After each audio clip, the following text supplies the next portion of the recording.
Bom, nós vamos ter o privilégio, né, de ter essa primeira mensagem agora, ministrada por um homem que é, do que eu tenho conhecimento, líder do que eu tenho conhecimento, maior movimento de jovens no Brasil hoje. Sabe se tem outro maior? Eu acho que não. Ele é realmente líder desse movimento de jovens chamado Giflem, que é o maior movimento de jovens no Brasil hoje. Ele é casado com a pastora Nicole, que ministrou aqui. Quem são as mulheres que estavam aqui sábado de manhã? Então, vocês viram lá, né? Pastora Nicole é aquilo tudo lá porque ela tem um bom discipulador, o marido dela. Né? E, então, ele é líder desse movimento chamado Giflem Global. Ele é filho do pastor Lucas Uber, sobrinho do pastor Abe Uber. Meu grande amigo pastor Isaías Uber, venha cá, meu amigo, vamos aplaudir ao Senhor pela vida dele.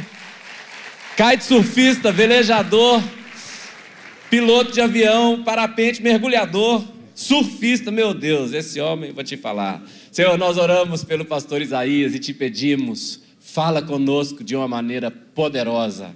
Que aquele que está aqui, que ainda não é salvo, seja salvo. Que aquele que já é salvo seja encorajado e a tua palavra transforme as nossas vidas hoje, em nome de Jesus. Amém. Fica à vontade, meu irmão.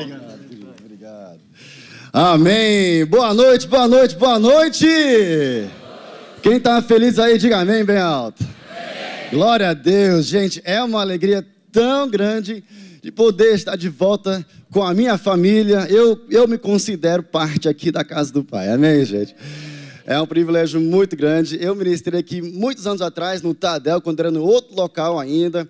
Aí também eu ministrei aqui alguns anos atrás, mas aqui já nesse local. Então é um privilégio enorme poder estar com a minha família. E falando em família, a minha família está aqui, eles estão bem aqui atrás, né? Eu tenho 3 filhos e uma só esposa, né? Graças a Deus, só uma esposa. E os meus 3 filhos e a minha esposa estão bem aqui. Vocês vão conhecer, já conheceram a minha esposa. Eu tenho 3 filhos, o Noah, que tem 11 anos de idade, a Bela, que tem 8 anos de idade, e o Kiarri, que tem 4 anos de idade. E o nome Kiarri é um nome havaiano. Vocês conseguem falar Kiarri? Fala aí. 1, 2, 3 e... Olha, internacional, uma igreja incrível aqui, gente. O nome significa fogo, eu digo que é o fogo do Espírito Santo. Mas é uma alegria tão grande poder estar com vocês, celebrando o aniversário dessa igreja tão incrível. E você sabe que a igreja, obviamente, você sabe que a igreja não é o prédio. A igreja é o quê? Quem sabe? O que é a igreja? Diga aí, se alguém te perguntar, o que é a igreja? Excelente. Eu já estive em lugar que a pessoa respondeu assim, a igreja sou eu, mas não é verdade, você não é a igreja. Eu sozinho não sou a igreja, você sozinho, você não é o corpo de Cristo. Você faz parte do corpo de Cristo, a igreja somos nós. Então vocês responderam certo. Mais uma vez, digam bem alto, nós somos a igreja. E nós fazemos parte do corpo de Cristo. E é um privilégio pertencer ao corpo de Cristo. Mas eu acho que eu contei um pouco da minha história na outra vez que eu estive aqui. Mas muitas pessoas olham para mim e falam assim, mas você é o quê? É brasileiro, americano, é indonesiano, é o quê? Eu nasci no Brasil, mas os meus pais são americanos. E eu nasci em Santarém do Pará. Quem aqui já conheceu, já foi até Santarém? Alguém já, gente? Santarém? Umas 3 pessoas. Quem aqui já ouviu falar de Santarém? Alguém já? Então aqui várias pessoas, né? E eu nasci em Santarém porque os meus pais, né, o pastor Lucas, a pastora Cristina, muitas pessoas pensam que eu sou filho do pastor Abe, que também ministrou aqui, né? Ele é um paizão para mim, mas ele é o meu tio. Ele era o irmão mais novo do meu pai. Os meus pais, eles começaram a obra lá na Paz Church, lá em Santarém, e começamos em forma de uma célula. Quem é que faz parte de uma célula? Quem que... Uau, olha só, gente, parabéns, quase todo mundo aqui, para você ver o potencial, né, de uma célula. Aquela célula lá em Santarém começou pequena, na sala da minha casa, a nossa família e mais 2, 3 pessoas da nossa rua. E aquela célula cresceu, multiplicou para 2, aí foi para 4, assim por diante. E hoje, aquela célula cresceu tanto que é a Paz Church Santarém, que tem 45 mil membros, alguma coisa do tipo. E eu já quero declarar a mesma coisa que vai acontecer bem aqui, através da sua vida e através da sua célula, amém? Se você recebe isso, aplaude bem forte ao Senhor em nome de Jesus. Nós já declaramos e tomamos posse da vitória que é nossa. Já declaramos que Fortaleza pertence ao Senhor Jesus Cristo. Vamos declarar isso junto como igreja. Vamos lá, 1, 2, 3 e... Fortaleza pertence ao Senhor Jesus Cristo. Mais uma vez, aplaude bem forte ao Senhor. Amém. Declaramos isso. Todo Ceará e todo o Brasil, em nome de Jesus. Quem aqui assistiu o jogo hoje? Eu fiquei lá só imaginando que era Brasil lá jogando. Eu parei ainda agora no caminho para cá, no posto de gasolina, e a pessoa me perguntou assim: você é argentino? Eu não, eu sou brasileiro. Mas eu estava assim, querendo que... Mas na próxima vez vai ser Brasil aí contra eu sei lá quem, vai ser Brasil em nome de Jesus. Amém? Mas hoje eu quero falar rapidamente sobre o propósito da igreja. Nós falamos ainda agora que a igreja somos nós. Você sozinho não é a igreja. Você junto com todos nós fazemos parte do corpo de Cristo. Nós somos sim a igreja. Então qual é o propósito da igreja e como que nós alcançaremos esse propósito? Se você quiser, você pode abrir a sua Bíblia ou pode também acompanhar, mas vamos estudar um pouco sobre a parábola do bom samaritano. Mas hoje nós vamos ler com outra ótica. Nós vamos ler essa parábola, estudar um pouco mais, mas através de uma ótica, entendendo que nós temos um papel, nós temos um propósito como igreja. Você sabe que quando Deus criou o mundo, Ele deu autoridade, domínio para Adão e Eva. Aí ao pecar, Adão e eles entregaram essa autoridade para Satanás. Sendo assim, Jesus, Ele veio para o mundo, morreu no nosso lugar, derrotando a morte, e assim Ele pegou de volta as chaves da autoridade e entregou para quem? Para a igreja. Diga isso bem alto, igreja.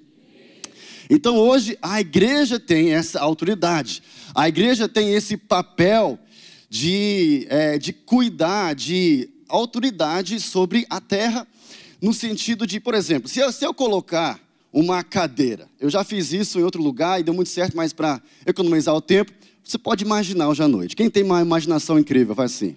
Então vamos lá, use agora a sua imaginação. Vamos imaginar que eu coloco uma cadeira vazia, aqui, desocupada, aqui no palco. Aí eu chamasse dois voluntários, um aqui e um ali. Aí eu ia falar assim: olha, um dos dois aqui, vocês vão ocupar esse espaço. Você vai sentar nessa cadeira, mas só vai caber uma pessoa. E aí eu falei assim: 1, 2, 3 e já. E os dois iam correndo para poder sentar naquela cadeira. Ia ter briga e tal para poder sentar naquela cadeira. Da mesma maneira, hoje, nós como igreja temos um espaço para ocupar. Se nós não ocuparmos esse espaço, o mundo vai ocupar esse espaço.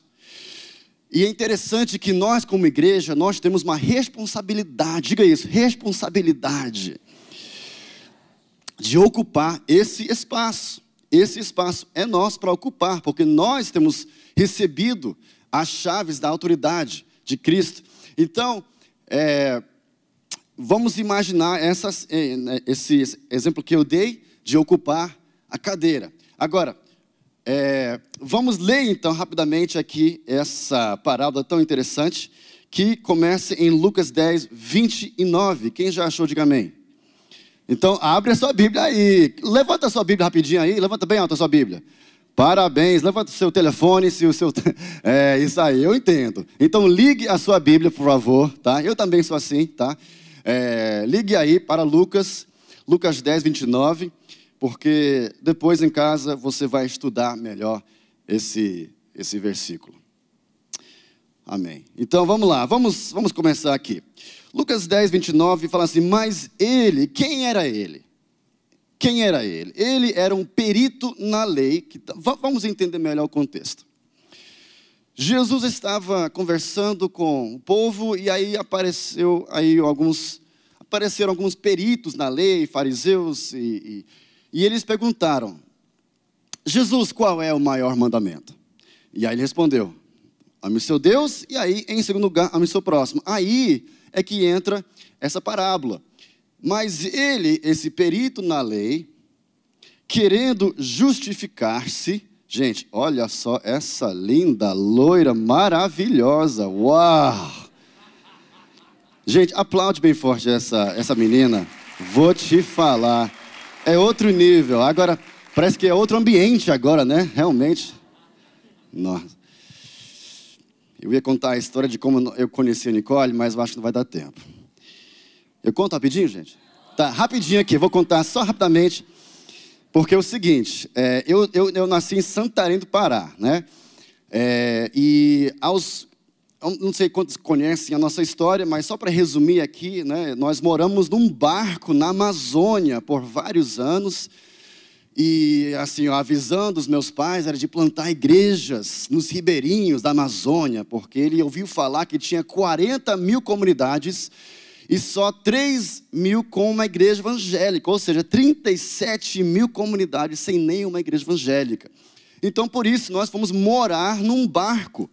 Então, você pode imaginar, uma família americana morando num barco que meu pai mesmo construiu no meio da Amazônia. E aqui no Ceará é quente, sim ou não? É quente ou não?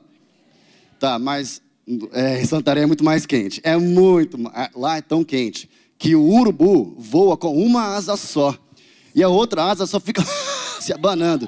Gente, é até perigoso, assim, o nível de calor lá. E nós moramos nesse lugar por muitos anos, né? Então, só para você ter uma ideia, a nossa vida era bem diferente. Quem aqui já passeou de barco ou de jangada por aqui? Alguém já? Quem é que nunca pisou num barco na sua vida? Alguém? Muita gente, muita gente.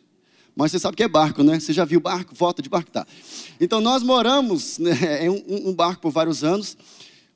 Para você ter uma ideia da loucura que era a nossa vida, quem é que tem um cachorrinho, um gatinho lá na sua casa?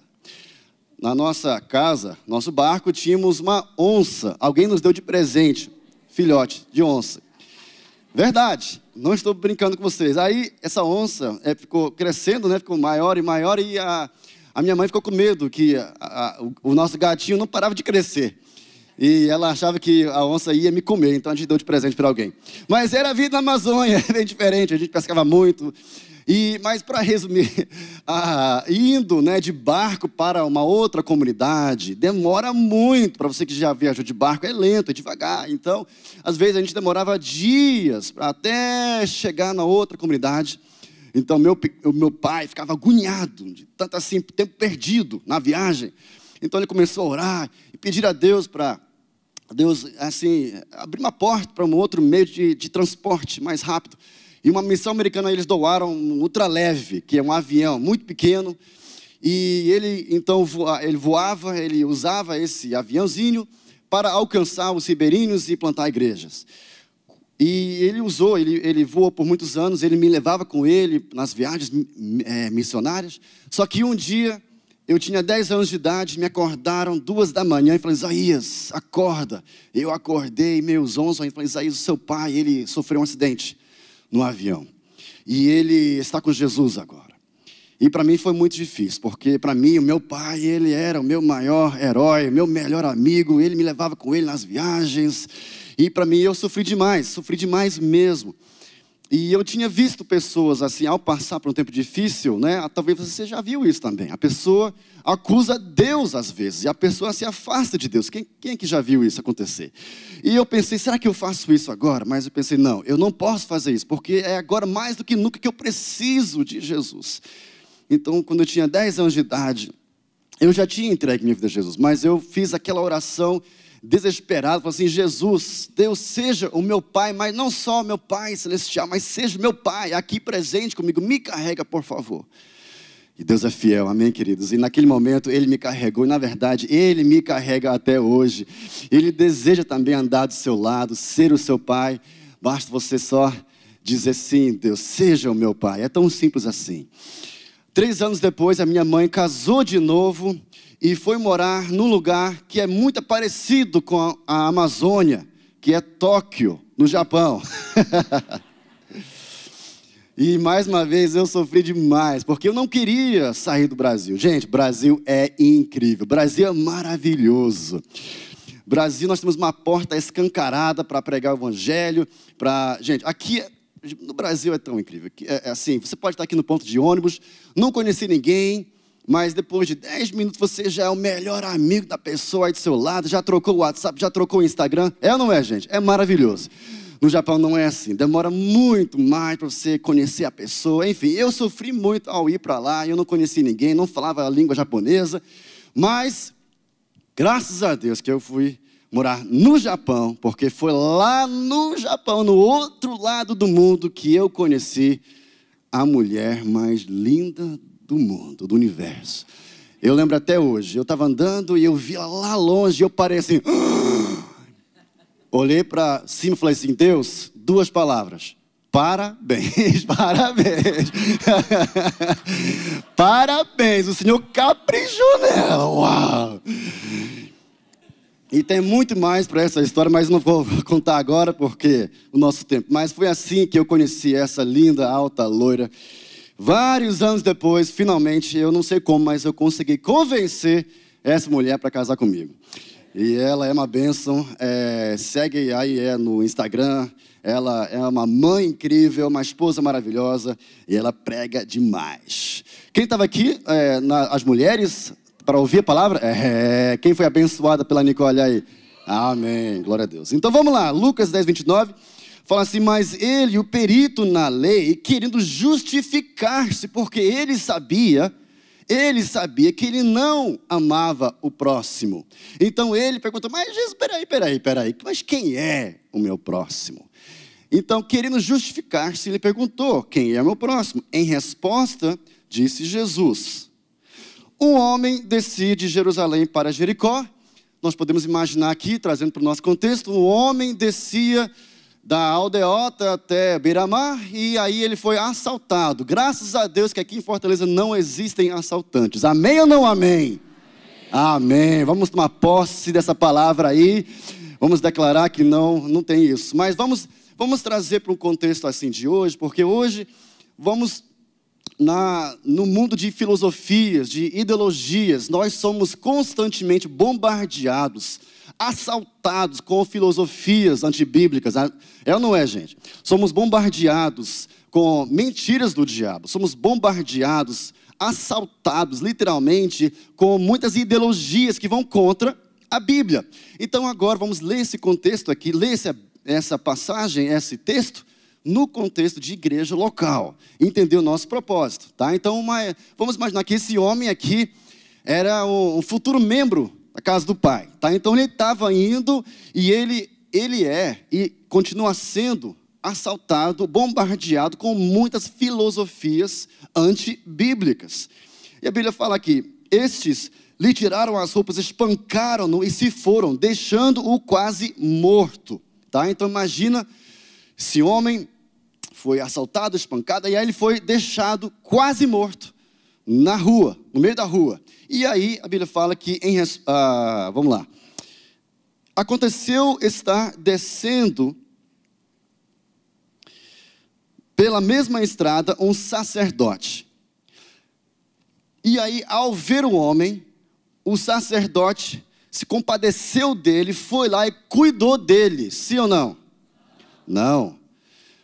Depois ele fala que um levita também passou pela mesma estrada, viu o homem e ignorou a situação, igual o sacerdote fez. E depois o samaritano veio. Mas por que Jesus fez questão de mencionar o sacerdote primeiro? E aí depois o levita, antes de mencionar o samaritano? Por que ele não mencionou primeiro o samaritano? Por que ele fez questão de mencionar o sacerdote passou pela rua? O levita passou pela rua. O sacerdote, levita, representam a igreja, tá? Líderes, você que é líder de célula, você que é membro de célula, você que é membro aqui, congrega aqui, Isso representa nós, tá? Isso nos representa aqui, o sacerdote, levita, representa a igreja local. Então aqui ele está dizendo que a igreja estava passando pela rua, viu esse homem e não fez nada. Ignorou essa situação. Agora imagina, se coloca um pouco no lugar do homem lá que está lá deitado, quase morto na rua. Tenta imaginar, vamos usar a imaginação mais uma vez aqui. O homem está lá, jogado na rua, quase morrendo. E aí ele vê um sacerdote passando pela rua. Aí ele pensa, graças a Deus eu vou ser salvo, ele vai me ajudar. Ele é sacerdote, a igreja está passando e a igreja prega o amor de Deus. Prega ou não prega? A igreja prega o amor de Deus. Agora sim. Esse homem aí, eu tenho certeza, ele prega sobre o amor de Deus, ele sim vai me amar. Agora, é fácil ou não é fácil você falar para alguém, cara, eu te amo? É fácil ou não é? É fácil falar isso. Cara, eu te amo. Isso é muito fácil dizer. Diga isso, eu te amo. Pronto, você falou, foi fácil ou não foi? Muito fácil. O difícil é você amar a pessoa. Como assim? Você vê uma situação dessa e literalmente amar, isso requer ação. Isso não é fácil, não é fácil. Você entende o que eu estou falando. Não é fácil você parar tudo que você está fazendo. Talvez o sacerdote tinha compromisso para cumprir. Talvez ele tinha uma reunião no Zoom que ele tinha que correr para achar a internet. Ele tinha algum compromisso, alguma coisa. Talvez ele tinha uma reunião no templo, ele tinha que correr. Mas amar alguém é você parar tudo que você está fazendo e amar a pessoa sinceramente. Isso não é fácil. Então, a Bíblia fala que Jesus fez questão de mencionar o sacerdote e o levita. E, infelizmente, eles ignoraram e passaram pelo outro lado da rua. Agora, vamos pular aqui para o samaritano. Mais um samaritano. Vamos voltar aqui o contexto. Tá? O contexto, Jesus falando aqui para os judeus. E eles consideravam os samaritanos um povo que eles não tinham as mesmas crenças que eles tinham. O samaritano representa o mundo, que pensa diferente do que a gente. Vocês estão me entendendo? Diga amém. O samaritano pensa diferente. E aqui representa o mundo. Ele fala assim, o samaritano, estando de viagem, chegou aonde se encontrava um homem e quando o viu, teve piedade dele. Aproximou-se, enfaixou-lhe as feridas, derramando nelas vinho e óleo. Depois colocou-o sobre seu próprio animal, levou-o para uma hospedaria e cuidou dele. Diga isso, cuidou dele. No dia seguinte, deu 2 denários ao hospedeiro e disse-lhe, cuide dele. Quando voltar, lhe pagarei todas as despesas que você tiver. E aí ele pergunta, qual desses 3 você acha que foi o próximo daquele que caiu nas mãos dos assaltantes? Mais uma vez, se coloca na posição do homem que foi assaltado. Então ele vê o sacerdote, o levita, que vão ignorar a situação. Aí ele vê um samaritano passando. Ele pensa, esse daí ele vai passar longe, porque eu sou judeu. Mas o samaritano vem, pega ele, cuida dele, leva ele para um hospedeiro, paga as despesas dele. Agora imagina ele, no próximo dia, quando ele acorda de manhã, e ele vê o samaritano pagando as despesas, se coloca na situação desse homem. Esse homem que foi assaltado, depois dessa experiência, ele vai ser grato a quem? A igreja, nesse caso o samaritano, ou o sacerdote, ou o samaritano. Ele vai ser grato ao samaritano. Ele vai acordar admirando quem? A igreja ou o mundo? Ele vai acordar querendo ser igual a quem? A igreja ou o mundo? O que você acha? É difícil a gente ler essa parábola, porque é igual Jesus dando uma tapa na cara, diz assim, acorda igreja, é a nossa responsabilidade, é o nosso papel, é a nossa autoridade de cuidar, de entrar e sentar naquela cadeira.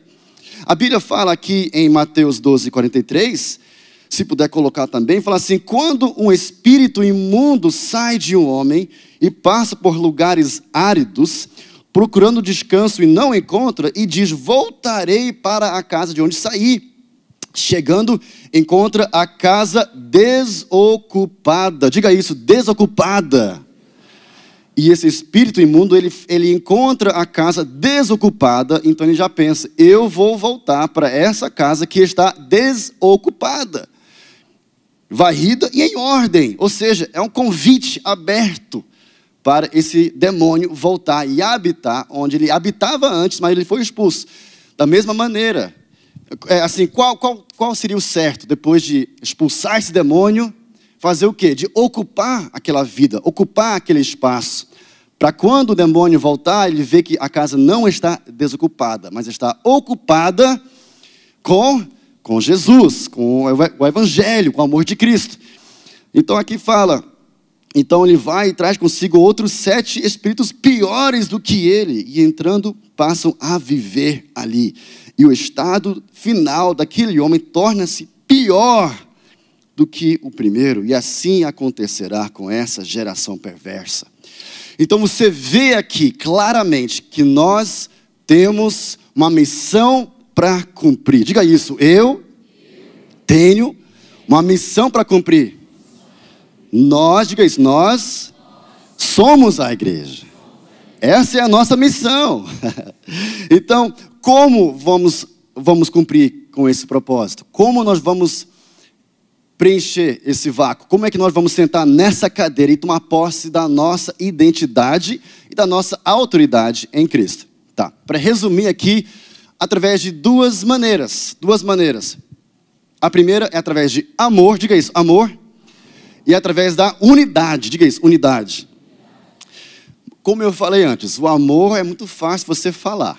Muito fácil você ver alguém na rua, ver alguém da igreja que está passando por alguma necessidade, você dizer assim: Deus abençoe, te amo, mas não fazer nada. Muito fácil você dizer isso. O difícil é você realmente fazer. Você realmente amar sinceramente a pessoa. Agora, o segredo é: se você ama Jesus, você vai cuidar das ovelhas. Igual fala em João 21:15. No Pará tem uma palavra que se chama piracaia. Alguém já ouviu falar de piracaia? Acho que não, né? Só os paraenses aqui. Piracaia, igual eu falei antes, nós morávamos num barco. Piracaia é o seguinte: quando você pega um peixe, o meu pai era um grande pescador, ele mergulhava, pegava um tucunaré enorme, e aí a gente pegava esse tucunaré gostoso. Quem que já comeu tucunaré? Alguém já?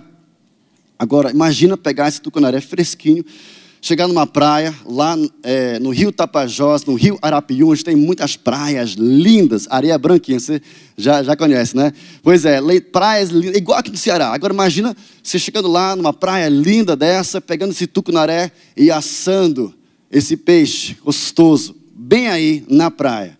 Isso se chama piracaia. A primeira pessoa para fazer piracaia foi Jesus. Aqui em João, João 21. Quando os discípulos, eles foram pescar, lembra depois da morte de Jesus, eles foram pescar, aí de manhã eles viram uma pessoa na praia, e a pessoa falou assim: joga a sua rede do outro lado do barco, que eles não tinham pescado nada, jogaram a rede, pescaram 153 peixes, aí o Pedro, ele pensou: esse daí é diferente, eu conheço esse homem, e ele pensou: esse daí é Jesus. Ele pulou na água, foi atrás de Jesus, chegou na praia, e ele viu Jesus numa fogueira, numa piracaia, assando peixe. E naquele momento, Jesus fez uma pergunta muito importante para o Pedro. Qual foi a pergunta? Pedro, você me ama? Aí ele responde: sim, Jesus, eu te amo. Qual foi a resposta? Então, cuide das minhas ovelhas. A segunda vez: Pedro, você me ama? Sim, pastoreie as minhas ovelhas. E a terceira vez: Pedro, você me ama? Então, cuide das minhas ovelhas. Quem é que ama Jesus? Diga amém, bem alto. Então, cuide das ovelhas de Jesus. É tão simples, não é complicado. Não precisamos complicar. Você ama Jesus, então tem que amar o corpo de Cristo. Você ama Jesus, cuide das ovelhas. Então é amor a Jesus e amor às pessoas. Mas igual eu falei antes, é muito fácil você dizer eu te amo. O difícil é você realmente amar a pessoa. Que me faz lembrar de uma história que Quem aqui, eu acho que muitos aqui talvez devem conhecer o pastor Rony. Quem aqui ouviu falar do pastor Rony uma vez? O pastor Rony é uma pessoa incrível. E ele pastoreou aqui em Fortaleza por vários anos. Hoje ele é o pastor da Paz Church em Belo Horizonte. Mas essa história acontece quando ele não era pastor ainda, recém-convertido, morando em Santarém. E ele conta a história que uma vez ele saiu para passear na moto dele, só ele e a esposa. Saíram na moto para passear. Aí eles estavam lá passeando na moto, ele e a esposa. Aí eles viram um homem lá jogado no meio da rua. Aí ele parou, aliás, ele passou do homem, mas ele sentiu um incômodo. E ele então deu a volta, foi lá, ele pensou, eu vou ajudar esse homem. Encostou a moto, ele tentou falar com o homem, mas o homem estava lá apagado, todo sujo, fedorento, lá jogado na rua. Então, o Rony, que não era pastor ainda, ele pensou, como é que eu vou ajudar esse homem? Está aqui, sujo, fedorento, jogado no meio da rua. Como é que eu vou ajudar esse homem? Porque na moto eu não posso colocar. Então, ele chamou um táxi. O táxi parou, aí ele falou assim, olha, eu quero ajudar esse homem, então me ajuda, por favor, colocar esse homem no seu carro, no banco de trás. E o taxista falou, não, no meu carro ele não vai não, está tudo fedorento e tal, ele pode acordar, vomitar e causar um prejuízo. E aí o Rony falou, não, mas se ele causar qualquer prejuízo, eu pago as contas. Está parecendo quem aqui, né? Parecendo o samaritano. Aí ele viu, o homem viu a situação e ele fez o que o sacerdote e o levita teriam que ter feito. Então ele parou, pegou esse homem, colocou ele no táxi e aí falou assim, olha, você vai me seguindo. Aí então ele pegou a moto, foi na frente e foi embora. E o taxista foi seguindo o Rony. Nesse meio tempo, esse homem, ele acorda. Aí você pode imaginar, né, a confusão desse homem. Estava lá na rua, aí ele acorda num carro desconhecido. Aí ele pergunta para o homem lá, onde é que nós estamos indo? Aí o cara falou, eu não sei. E aí ele pergunta, mas estamos fazendo o que aqui? E aí ele falou, não, estamos seguindo esse homem lá na frente, na moto. Ah, mas quem é esse homem? Ele falou, eu não sei. E ele está indo para onde? Eu não sei. Então uma confusão. E finalmente chegaram lá na casa do Rony. Para encurtar bastante a história, eles cuidaram desse homem, ofereceram roupa, comida, um banho e tal, e cuidaram muito bem dele. E ouviram a história dele. Ele era pai de família, e ele tinha saído para beber na sexta-feira à noite, já era domingo. Ele estava lá no meio da rua já há alguns dias, já. Ele realmente foi assaltado, nem a aliança ele tinha mais. Para resumir a história, eles cuidaram dele, e levaram ele para a casa dele, e algum tempo depois, né, depois de mais cuidado e muito tempo com ele, ele entregou a vida a Jesus, não só ele, mas toda a família dele, e hoje eles são líderes de célula lá em Santarém, amém? Aplaude bem forte ao Senhor, glória. Isso é uma história muito linda, de ver o que Deus pode fazer através de amor pelas pessoas, de realmente você colocar em prática, de entrar em ação. Nem sempre é fácil de fazer isso. E no nosso dia a dia, às vezes, talvez não tenha uma história tão radical igual essa, mas nos detalhes também. No dia a dia. Talvez isso pode te incomodar um pouco, pode te tirar da rotina um pouco. Eu lembro que, um tempo atrás, que nós morávamos aqui em Fortaleza também. Nós moramos aqui de 2010 até 2016, aqui em Fortaleza. E para quem me conhece, eu gosto muito de surfar. E nós morávamos ali perto da Paz Church Fortaleza. E eu lembro que eu tinha passado vários dias sem ver o mar. E para quem é surfista, isso não é legal, né? Você tem que ter o seu exercício. Então, finalmente, chegou um dia que eu estava com um tempinho livre no meu dia. Então, eu desci para a praia, eu vi que tinha altas ondas, e então eu mergulhei, e estava quase para pegar aquela primeira onda, e quando eu vi a Nicole lá na praia, fazendo assim, Isaías, me chamando, eu falei assim, não! Aí eu entrei para a praia, vi a Nicole, e ela lá desesperada, falou assim, Isaías, Tem um casal que são discípulos nossos, né, na época. Tem esse casal que eles estão brigando e o negócio está feio e tal. E eu estou com medo que ela vai matar ele. Sei lá, alguma coisa do tipo.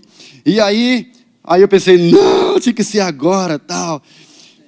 Né? E eu lá vendo a praia, vendo a situação, né? Vendo a praia de novo, ondas perfeitas. E esse casal morava no outro lado da cidade, lá para a Barra do Ceará. E a gente morava lá na Lagoa Redonda. Então, vocês que conhecem, né, é longe. Era meio-dia, quente e tal, e o nosso carro não tinha ar e tal. E eu, agora, não podia ser outro dia e tal. Mas eu pensei, não, claro que eu estou brincando com vocês, mas eu nem considerei. Eu logo, não, isso aqui, claro, isso é uma forma de mostrar amor pelas pessoas. É um exemplo muito simples, mas você está entendendo, né? Que às vezes nos tira da nossa rotina. Então, logo entrei no carro, né? Atravessei a cidade e graças a Deus que eu fui, porque ela estava jogando a roupa dele no meio da rua quando eu cheguei. Mas graças a Deus que deu tudo certo e pelo que eu entendo, até hoje, são casados, né, Nicole? Graças a Deus, são casados, felizes para sempre. Eu não vou mencionar os nomes, mas não são dessa igreja, tá? Mas eles são um casal maravilhoso, maravilhoso mesmo.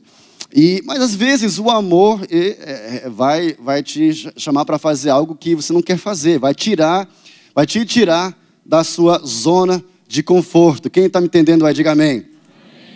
Então, amor por Jesus e amor pelas pessoas. Temos que mostrar muito amor pelas pessoas, porque se nós não recebermos, acolhermos, mostrarmos amor pelas pessoas, vão procurar amor ou aceitação em outra situação, em outro ambiente. Igual nós ouvimos ainda agora uma história muito triste de uma adolescente que onde ela ia, na escola e na igreja, ela sofria muito bullying, muita rejeição. Ela tentava achar um lugar dela, mas ela sempre era rejeitada pelas pessoas. E aí entrou a pandemia.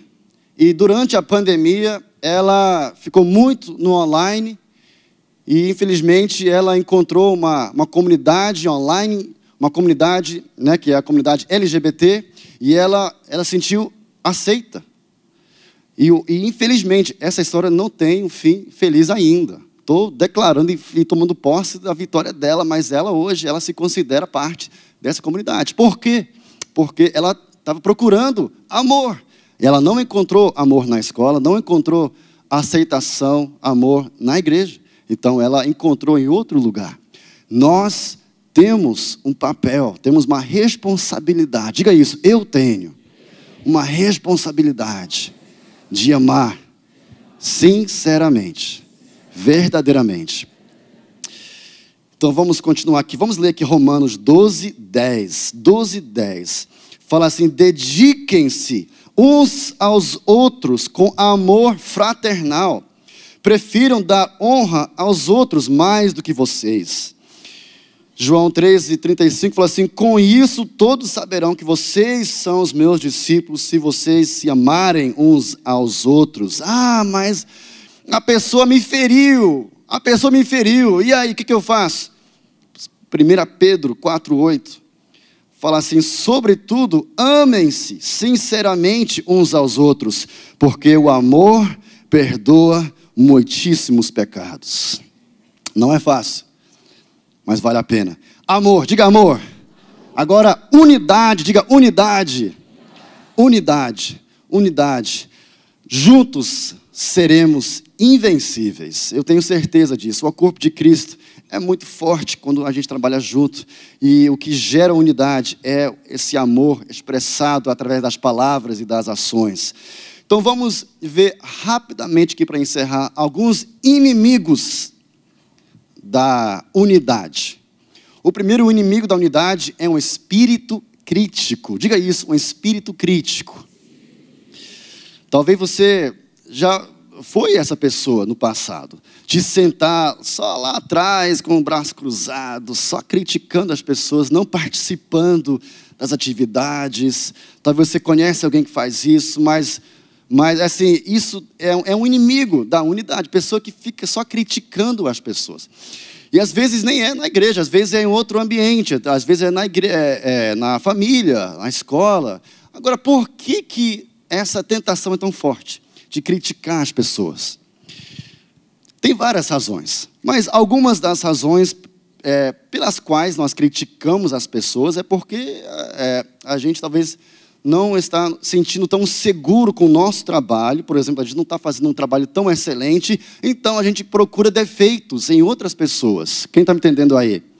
Às vezes é por causa do nosso orgulho, a gente não quer admitir que nós não somos perfeitos, então a gente pensa que, então ninguém é, e eu tento encontrar e ressaltar, caçar falhas em outras pessoas. Isso me faz sentir melhor. Tem várias razões pelas quais nós criticamos. Mas olha só o que diz aqui em Gálatas 5,14. Fala assim: toda a lei se resume num só mandamento: ame o seu próximo como a si mesmo. Mas se vocês se mordem e se devoram uns aos outros, cuidado para não se destruírem mutuamente. Então eu te pergunto hoje, que tipo de pessoa você é? Pensa um pouquinho sobre a sua vida, seu estilo de vida, como você trata com as pessoas.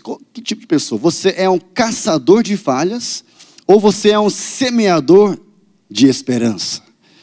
O que você acha? Diga bem alto: eu sou um semeador de esperança.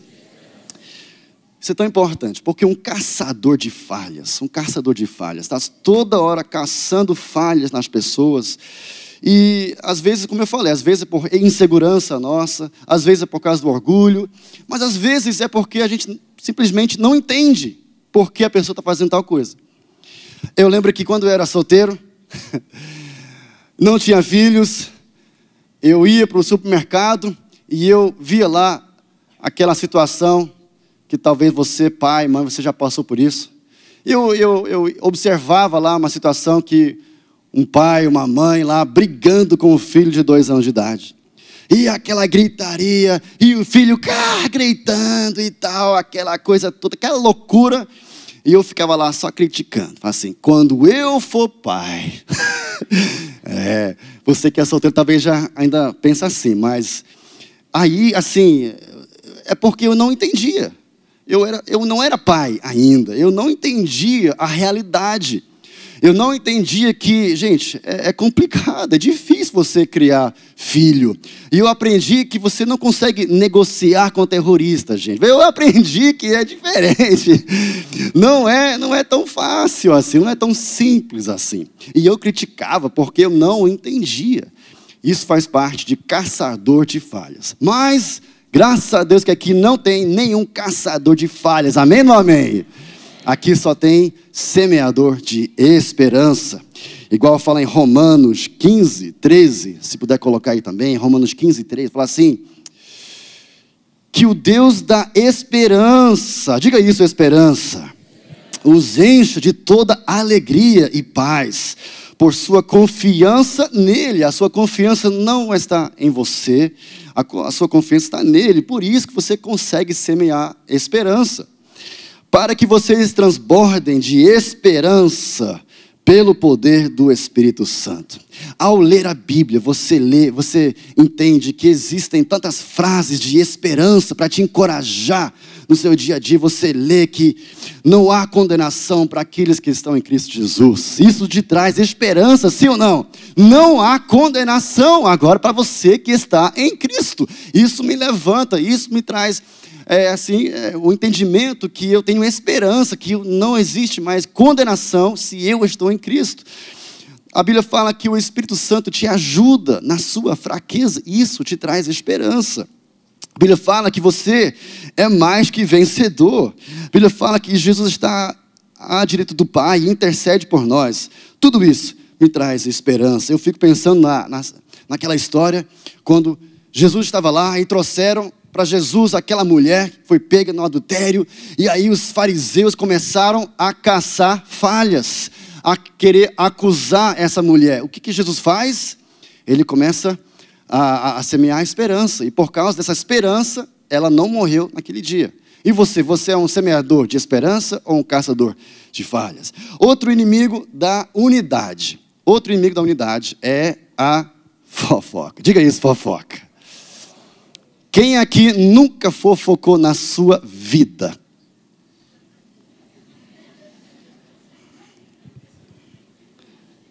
Eu vi uma mão ali, mas era só para ajeitar o cabelo. Eu acredito que a fofoca talvez é o nosso maior inimigo nessa questão de unidade. É o que mais causa divisão na igreja. A palavra de Deus fala assim em Provérbios 18:8, fala assim: as palavras do mexeriqueiro são como doces bocados. Elas descem ao íntimo do ventre. E é interessante como a fofoca atrai aquela atenção. Quem aqui já esteve numa situação que você estava numa roda de amigos conversando, cada um conversando, aí de repente alguém fala assim: cara, você ouviu falar o que o fulano fez? Parece que um silêncio. Todo mundo quer ouvir. O que foi? Ou aquela fofoca que acontece na oração. Gente, vamos orar pelo fulano que cometeu tal coisa, ele precisa ser restaurado. Quem que já ouviu isso, gente? Isso não é oração, isso é fofoca. Isso causa divisão na igreja. É um inimigo da unidade. Vocês estão me entendendo aí? Diga amém. Fofoca é sério. Eu ouvi alguém falar assim: fofoca viaja tão rapidamente que consegue dar a volta ao mundo tudo antes que a verdade consegue sair da cama para tomar café.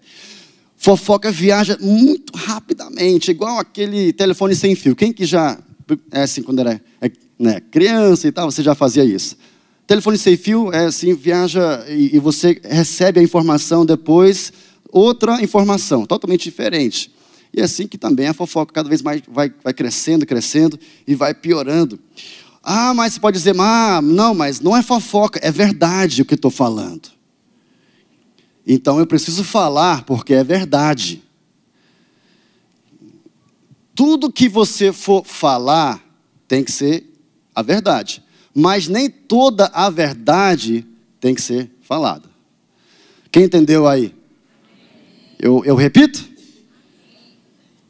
Tudo que você for falar tem que ser verdadeiro. É ou não é? Não pode mentir, tem que ser verdadeiro. Mas nem tudo que é verdadeiro tem que ser falado.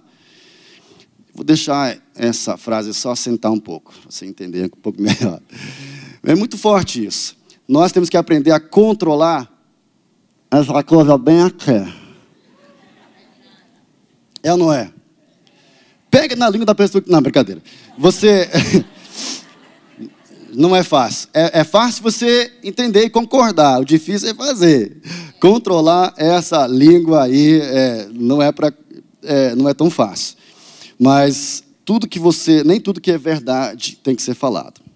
E fofoca, gente, machuca as três pessoas envolvidas. Machuca a pessoa que é o objeto da fofoca, claro. Machuca o ouvinte que está ouvindo, enchendo a mente com lixo. E também machuca o fofoqueiro. Estraga a reputação da pessoa. Então, fala assim bem alto, com muita fé: de hoje em diante, jamais fofocarei. Se você recebe isso, aplaude bem forte, com muita fé, em nome de Jesus.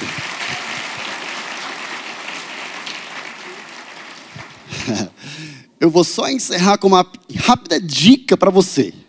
Uma rápida dica para você acabar com fofoca. Imaginando que você não está fofocando, você está ouvindo alguém fofocar. Uma simples pergunta. Vamos imaginar que você está conversando com alguém e essa pessoa começa a falar mal de alguém. Então, eu te encorajo a você lembrar dessa simples pergunta.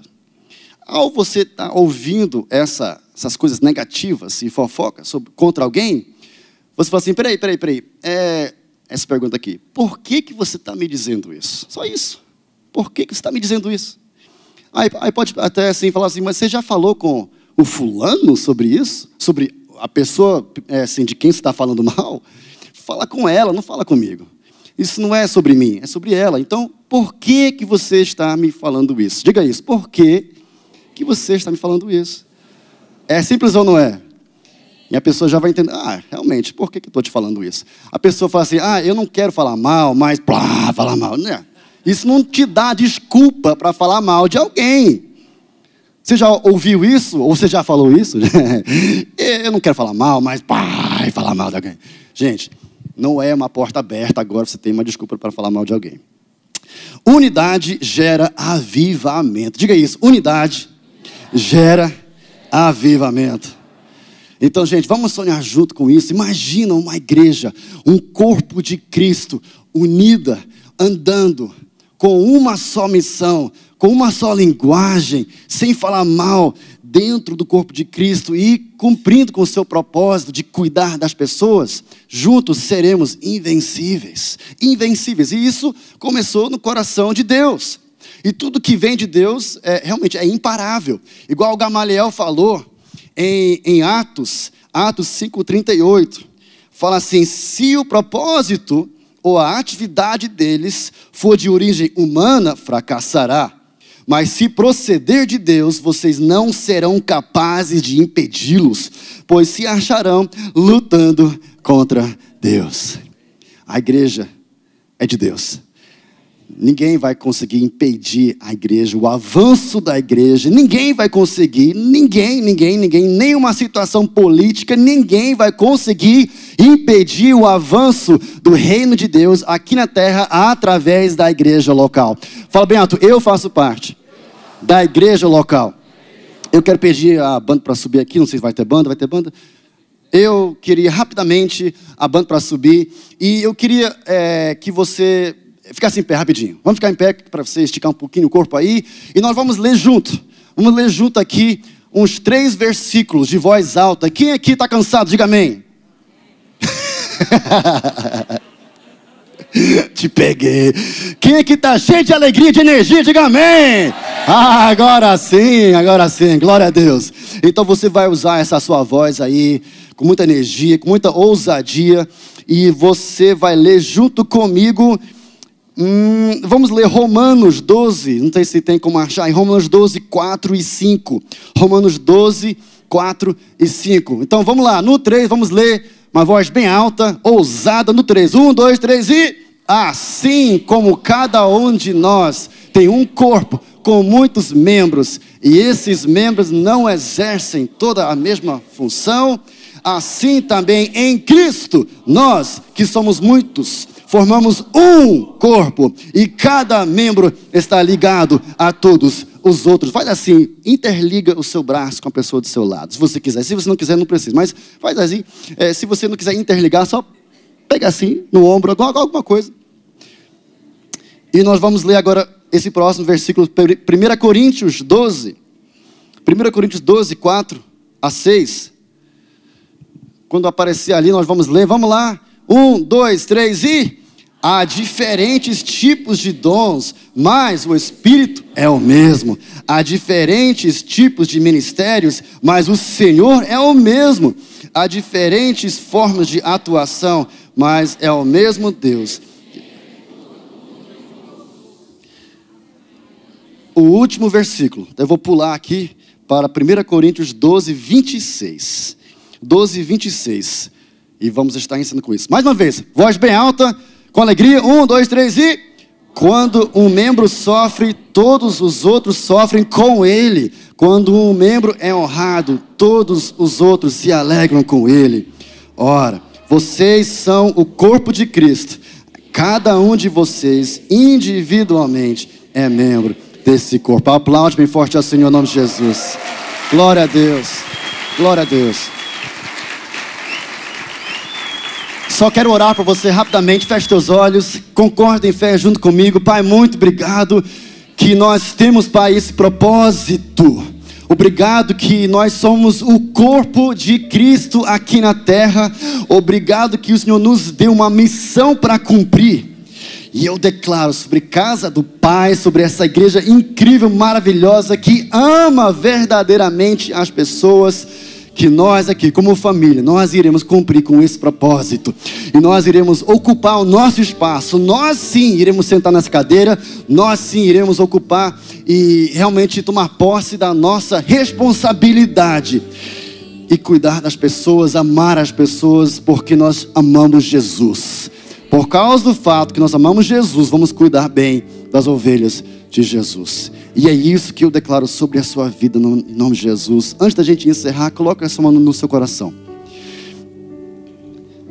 Eu quero te dar só um momento para você fazer um compromisso, para renovar esse compromisso, só no seu interior.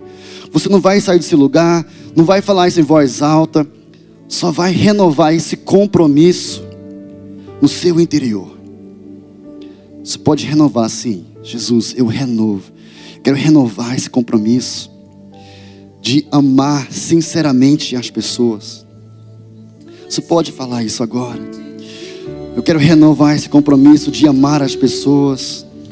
Eu quero renovar o meu compromisso de não falar mal de ninguém, de não fofocar, de não causar divisão dentro do corpo de Cristo. De hoje em diante eu não falarei mal de ninguém, mas eu falarei bem. Eu não serei um caçador de falhas, não. Eu serei de hoje em diante um semeador de esperança. Porque a nossa confiança está em Deus. A nossa confiança não está em nós, está em Deus.